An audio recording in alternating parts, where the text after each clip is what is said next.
Hey guys, Tomo back again. Welcome to my 10 weeks review of the Google Pixel 7a. For those who aren't aware, I've been using the Moto Razr Plus over the last 3 weeks and has been a great experience. Now it's kind of a bridge day for me as I'm slowly transitioning over to my Google Pixel Fold whenever that comes in. But for the time being, I do want to touch base on the Pixel 7a again. And just switching back to it, I just want to talk about my 7 things that I miss most from the Moto Razr Plus after switching over. So during the whole time when I was using the Razr Plus, I always had the Pixel 7a on the side. It wasn't my main driver. There wasn't any SIM card in it or anything like that, but I mostly just use it for camera and to record my Razr Plus videos. But for now, after going back to it for a full day, first thing that I do miss is the Razr is actually a bigger phone. The Pixel does feel slightly smaller when you're using it as a main driver. This all comes to personal preference, but with the Razr Plus, it was nice to have that giant large screen when you open it. It's close to 7 inches, the screen is brighter, it's more vibrant. Going back to the Pixel 7a, the screen just looks more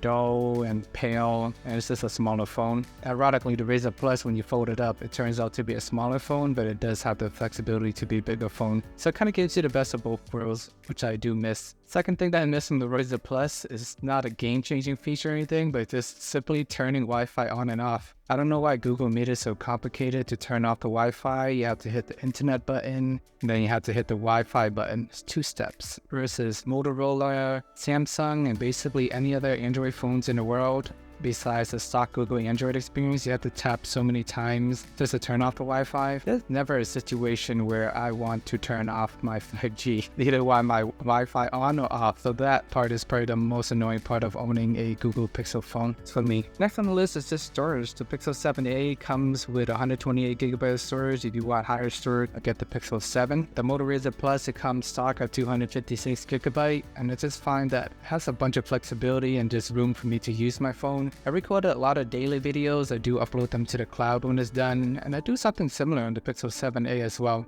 But the 7a, after using it for 10 weeks, I only got about 10 gigs left. I have no idea what I'm doing, what app is on there, and I like to transfer all my data when I jump from phone to phone, so messages and everything do pull over. I mean, if I want to clear up storage, I gotta set some time aside just to do analysis, what file is taking up space, what is not, what can I delete, what can I keep. But at least on the Moto Razr, I never had to think about that. But with the Pixel 7a, now going back to it, I only got 10 gigs of storage left. It should be enough for me on a day-to-day basis. When I upload a new video to the cloud, I remove it from my phone. So we'll see. It's just something in the back of my mind. Every time I plug into the computer, I see the red indicator that my storage is low. I haven't encountered a situation where I'm actually physically running out of storage, but it is slowly in the back of my mind. And going back to the Pixel 7a, the phone gets so warm throughout the whole day of using it. I'm so shocked that it's the case. It's just had thermal issues all day long, whether I'm just watching YouTube, watching the web, just doing basic things. I notice the phone is just constantly warm, it is constantly hot. As a result of that, the battery drains really fast. And when I'm using the Pixel 7a, I find that I constantly need to be connected to a cable just to make sure I have enough battery for the day. Compared to the Razr Plus, I don't need to worry about that. I know I can confidently get 9 hours if I use it heavy. And if I do not use it at all, it'll last me 15 hours or so. With the Razr Plus, it has a 30-watt fast charging, so I can easily just plug it in and have peace of mind that even though I leave my phone for half an hour, come back to it, I will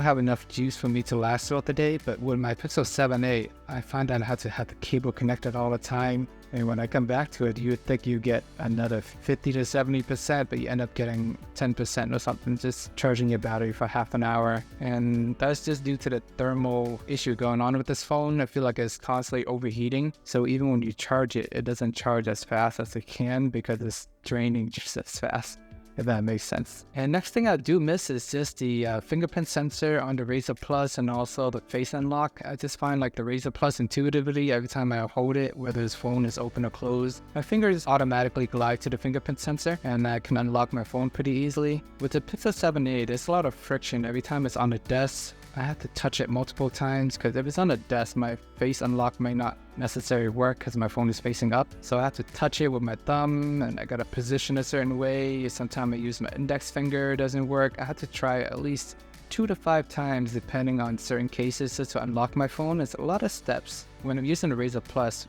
just me grabbing the phone and naturally lifting it up, my finger grazing against a fingerprint sensor is enough to automatically unlock it, and it works at least 95% of the time. Compared to the Pixel 7a, I find that unlocking is very challenging, and this friction, just in general, I feel like I can unlock it just fine 70% of the time, and the other 30% of the time I'm fumbling on touching the fingerprint sensor, entering a passcode, or finding another way to unlock it. And even using it for one day, it happens often enough that it is pretty annoying. But yeah, I know I kind of just ramble a whole bunch of things there, but just to summarize it, I missed the larger screen on the Moto Razr Plus. Number 2, I miss the ability to turn Wi-Fi on and off easily. Number 3 is just more storage. Number 4, the Razr Plus is just more efficient. It doesn't get hot like the Pixel 7a. Number 5 is the fingerprint sensor. Number 6, it's just the folding factor. I like the ability to fold up the phone, make it smaller, fit it in my pocket. It's just a neat fit in basketball shorts. And number 7 is just the overall charging speed. The Razr Plus is much more efficient, the 7a is not. So I can see why the Razr Plus costs 2 times more than the Google Pixel 7a. At first I was super pumped about the 7a, and after using it more and more, I find that I like it less and less. So you think about getting the 7a, I would absolutely avoid it. Just do whatever you can to get the 7 or the 7 Pro instead, because not all Tensor chip are made the same. I look forward to testing the Google Pixel Fold whenever it comes in. Fold also have the Tensor G2 chip, but it is supposedly more efficient with battery life and everything as well, so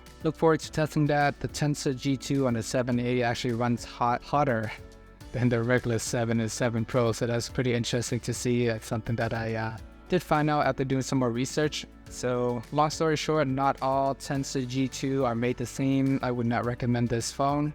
If you can find that extra 50 or 100 bucks, just get the 7, and I think you will have a much better experience. Alright guys, that's been a quick summary of my Google Pixel 7a experience after switching back after using the Motorola Razr Plus for 3 weeks. The Razr Plus does cost twice the amount, but I think it is just 2 times better. Although the one thing that the 7a does really well compared to the Razr Plus is just the camera.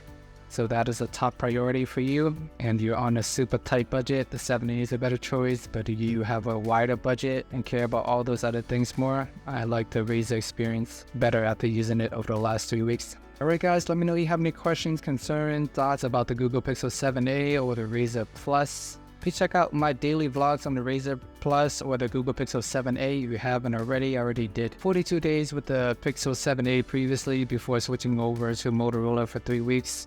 And thank you for watching. Remember to like and subscribe, and see you guys in the next video.